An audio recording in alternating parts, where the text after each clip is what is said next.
La génération Alpine Renault à peine retraitée, voici que surgit une bombe secrète, la Renault 5 Turbo.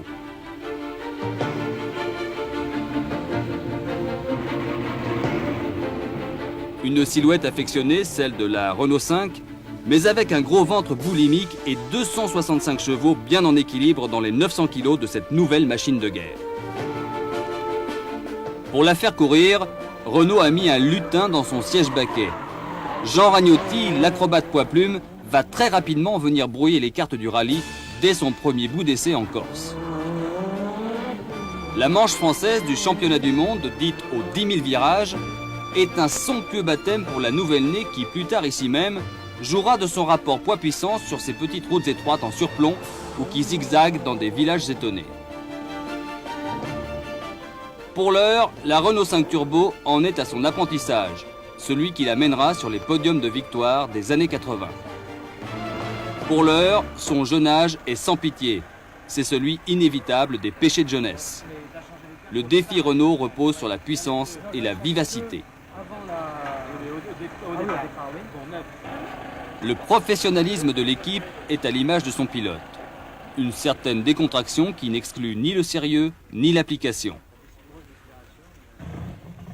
Le chemin prometteur qui la conduira à son premier succès mondial n'est plus très loin, même si les premières heures semblent les plus longues.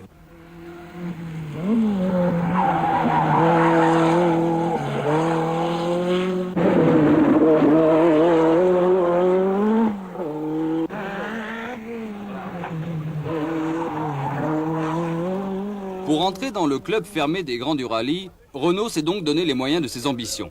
Dès les premiers tours de roue, le public a très vite compris que la petite et agile 5 Turbo bousculerait un jour la hiérarchie des Porsche, Lancia ou Audi.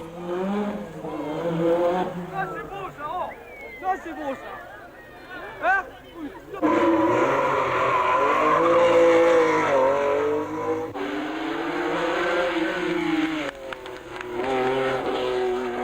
Mais il faudra de la patience, surtout lorsque les débuts sont encourageants et qu'ils rendent une première déception un peu plus amère. Si tu mets la clé verticale et que tu tapes sur le grand bout de la clé avec le marteau, ça va donner des chocs, ça devrait se desserrer. Faut essayer de taper avec un truc qui est plus lourd que le marteau, parce que le marteau c'est un marteau minuscule. Remarque, tu m'entends? Oui, 4 sur 5. Ça marche alors?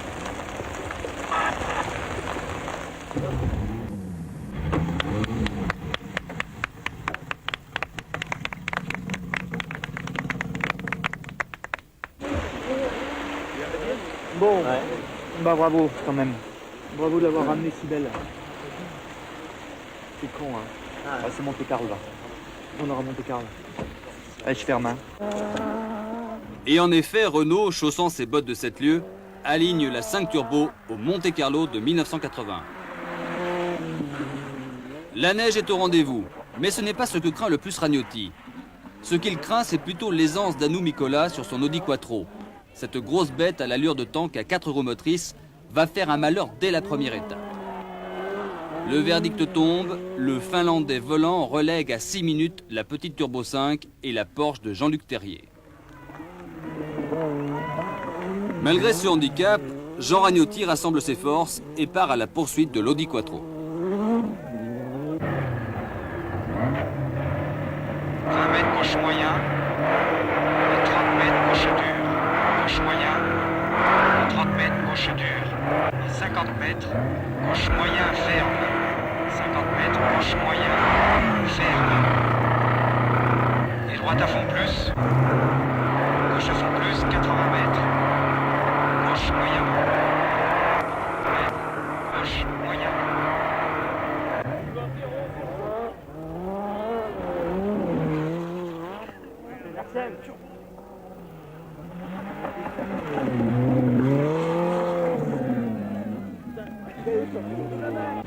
La deuxième partie, la plus longue, commence dans l'appréhension pour Ragnotti et l'équipe Renault. Il y a en effet le mauvais souvenir d'un Tour de Corse à demi réussi ou à demi raté par une courroie d'alternateur et d'un Tour de France automobile à l'automne 80 qui s'est soldé lui aussi par un abandon. Aussi y a-t-il comme une certaine pression sur le turbo de la petite Renault. En outre, peu de gens savent que l'équilibriste Ragnotti doit se battre avec un moteur dont le temps de réponse est de 1 seconde et demie.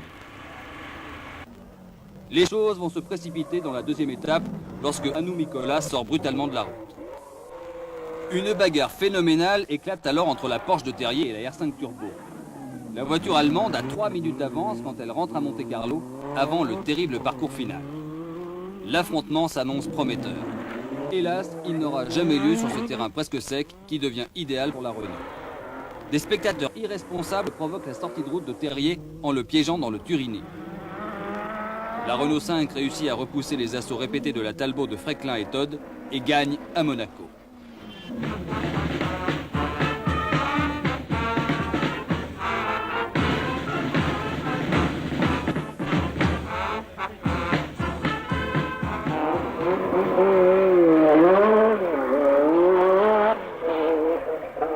Quel chemin parcouru depuis l'apparition du petit monstre. Quelle carrière aussi que celle qui couronnera cette voiture dès l'année suivante en Corse et sur ce même terrain 3 ans plus tard encore.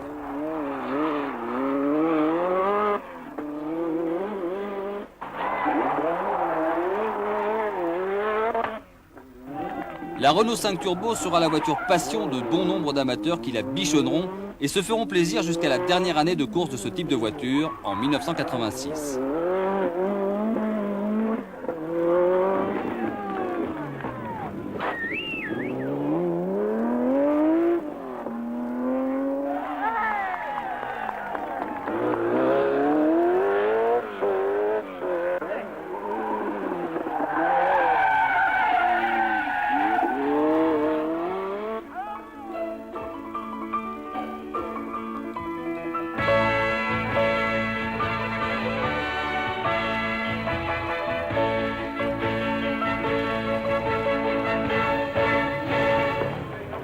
La R5 a donc gagné son pari à l'image de son succès corse de 1982.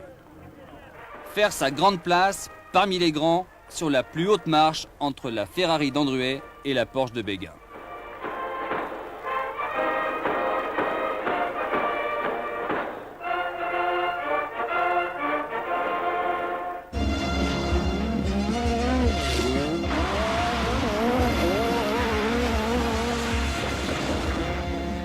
La Renault 5 Turbo appartient désormais à l'histoire du sport automobile. En quelques mois, elle est devenue le coup de cœur de tous ceux qui souhaitent courir en championnat de France ou d'Europe. Agile, maniable, efficace, elle devient aussi populaire que la célèbre berlinette. En fait, Renault a réussi une opération séduction égale à celle de la R8 Gordini. En un temps record, la R5 Turbo est devenue populaire parce que sympathique, à l'image de la voiture de série dont elle s'inspire. Un jouet sérieux pour grands enfants, appliqué à faire du sport de haut niveau. 100 mètres, droite à fond, 400 mètres. 400 mètres, gauche à fond.